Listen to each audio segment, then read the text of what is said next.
충분히 분양권은 매도가 가능하기 때문에 그런 부분도 생각하셨을 거예요. 근데 여기서 중요한 부분이 있죠. 안녕하세요. 세뷰티입니다. 오늘은 소치님들의 고민 상담을 좀 해드리려고 합니다. 항상 말씀드리지만 제가 말씀드리는 이런 부분들이 정답이 아닐 수 있기 때문에 제 얘기도 들으시고 다른 분들과 이렇게 비교를 해보면서 최종 결정을 하셨으면 좋겠습니다. 우선 소치님의 고민을 제가 읽어드리도록 하겠습니다. 안녕하세요. 저는 현재 1주택입니다. 1주택이고 충남의 분양권 하나를 가지고 있습니다. 올해 1월부터 입주를 시작하는데요. 전세를 내어놓은 상황인데 전세 가격이 분양 금액의 50% 정도 수준이라서 추가 금액이 더 필요한 상태입니다. 입지가 나홀로 아파트라 나중에 전망이 좋아 보이지 않습니다. 마피로 매도를 하는 게 나을지 고민입니다. 라고 하셨습니다. 결국에는 이제 이 부분은 분양권에 대한 내용일 수도 있어요. 그래서 제가 그런 부분을 좀 종합을 해서 이 부분에 대해서 좀 조언을 드리도록 하겠습니다. 우선 첫 번째로 제가 말씀드리고 싶은 부분은 이분이 이걸 팔겠다 말겠다 매도에 대해서 약간 고민을 하시잖아요. 근데 지금 보면 결국에는 그 질문에 답이 다 있습니다. 질문에 보면 이분께서는 이 아파트가 나홀로 아파트이고 앞으로 미래의 가치가 없을 것 같아서 매도하고 싶다라는 내용이 있어요. 그래서 보통 이렇게 질문을 주시는 분들은 대략적인 마음을 정한 상태인데 한 번 더 확인을 받고 싶어서 이렇게 질문을 주시는 경우가 많습니다. 근데 저는 이런 질문을 들으면 답을 다 알고 계시구나라는 생각을 합니다. 그래서 이분이 정확하게 파악을 하고 계시다고 생각합니다. 만약에 지금 가지고 있는 충남에 있는 분양권이 그래도 우리가 생각하는 급지로 따졌을 때 2급지 이상인 거예요. 우리가 1급지다, 뭐 2급지다 이렇게 나누는 기준은 사람마다 다를 수 있는데요. 저 같은 경우는 어떻게 나누냐면 그 도시에서 제일 비싼 아파트가 있죠. 그 아파트를 딱 기준으로 봐요. 그 아파트 기준으로 상위 한 30% 정도에 든다고 하면 1급지다. 여기서 그걸 기준으로 50% 이상이다 했을 때 2급지다.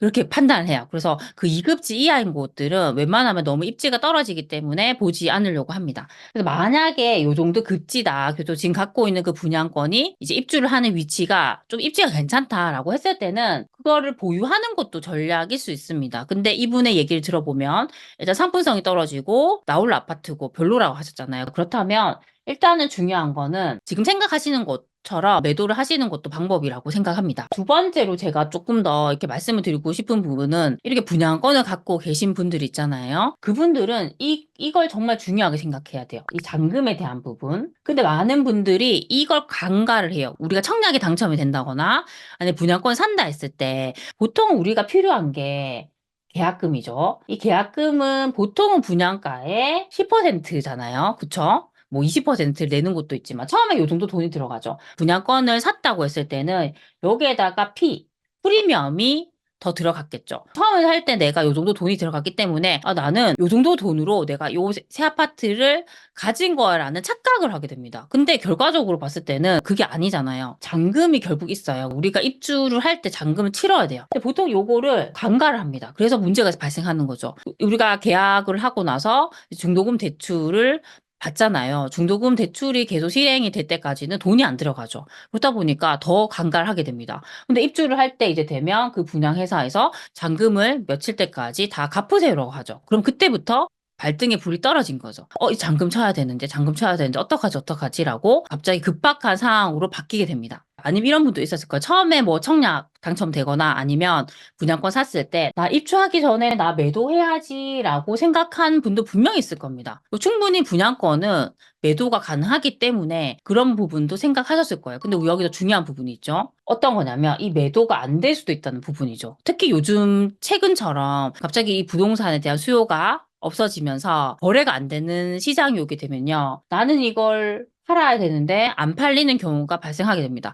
그러면 프리미엄을 계속 낮추게 되죠. 원래 예전에 프리미엄이 1억이었는데 5천으로 했다가 5천도 안 되니까 이거를 마피로까지 하는 거죠. 근데 마피로까지 했는데도 안 팔릴 수도 있는 상황인 거죠. 수요가 너무 없다 보니까. 그렇게 되면 안 팔리는 거죠. 그래서 나는 원래 잔금을 치를 여력이 안 돼서 빨리 매도하려고 했는데 이게 안 팔리니까 결국에는 그걸 입주할 때까지 끌고 오게 되는 거죠. 그때 이제 우리는 이 잔금을 쳐야 되는 이 현실에 직면하게 됩니다. 지금 이 사연을 주신 분께서도 그 상황이신 것 같아요. 여기서 우리는 결국에는 어떻게든지 결정해야 돼요. 어떤 결정이냐면 어떻게든 그걸 팔아야 된다는 부분이죠. 근데 이분께서 지금 이제 마피로 팔겠다고 했죠. 저는 마피로라도 팔리면 다행이라고 생각합니다. 왜냐하면 지금 얘기 들었을 때 여기가 그렇게 입지가 좋은 곳이 아니에요. 별로라고 지금 판단이 되거든요. 그러면 마피로라도 팔리면 다행이라고 생각하셔야 될 것 같아요. 그 이유가 이게 만약에 못 팔게 되잖아요. 그러면 그때부터 우리가 이제 입주할 때 언제까지 돈을 내라고 했는데 우리가 잔금을 못 치르게 되면 연체 이자가 발생하는데요. 이게 생각보다 되게 이자가 세요. 이자가 되게 높습니다. 보통 몇백만 원 정도의 돈을 매달 내게 돼요. 그리고 계속 경고장이 오죠. 뭐 언제까지 그거 안 하면 취소하겠습니다. 계약 취소됩니다라고 하는데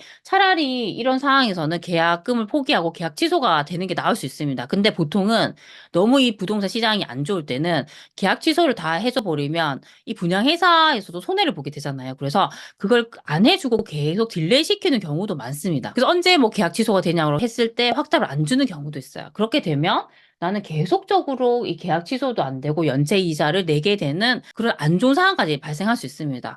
그래서 정말 중요한 부분은 내가 지금 정말 여력이 안 된다 했을 때는요, 어떻게든지 그걸 손절하는 방법까지 우리가 생각을 하셔야 됩니다. 그래서 이게 가장 큰 리스크를 할 수 있죠. 그래서 분양권이 좋긴 하지만, 정말 새 아파트를 우리가 그래도 좀 저렴한 가격에 살 수 있다는 이점이 있긴 하지만, 리스크는 분명히 존재한다는 거죠. 부동산이라는 종목 자체가 리스크가 없을 수는 없습니다. 하지만, 분양권 같은 경우는 대략적으로 이 리스크를 우리가 예상할 수 있는 거죠. 결국에는 이 리스크가 잔금에 대한 부분이죠. 그러면 처음에 우리가 이거 살 때부터 생각해야 돼요. 만약에 내가 이거 계속 보유할 때 혹시나 이게 안 팔리게 되면 내가 잔금 치러야 될 수 있는데 나 어떻게 하지? 그 우리가 계속 미리미리 뭐 대출도 알아봐야 되고요. 혹시나 이거 내가 잔금까지 끌고 갔을 때 나 이거 잔금 못 치르면 나 대출 받아야지. 대출이 정말 가능한가?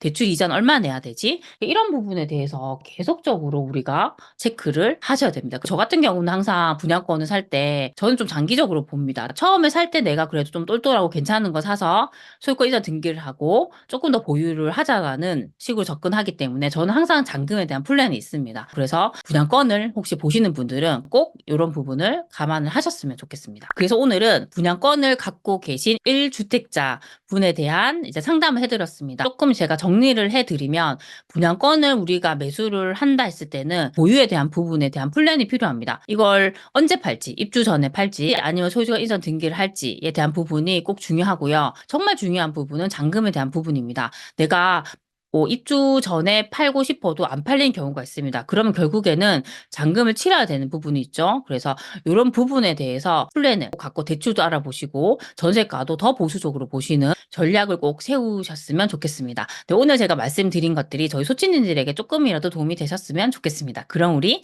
다음 시간에 만나요. 안녕.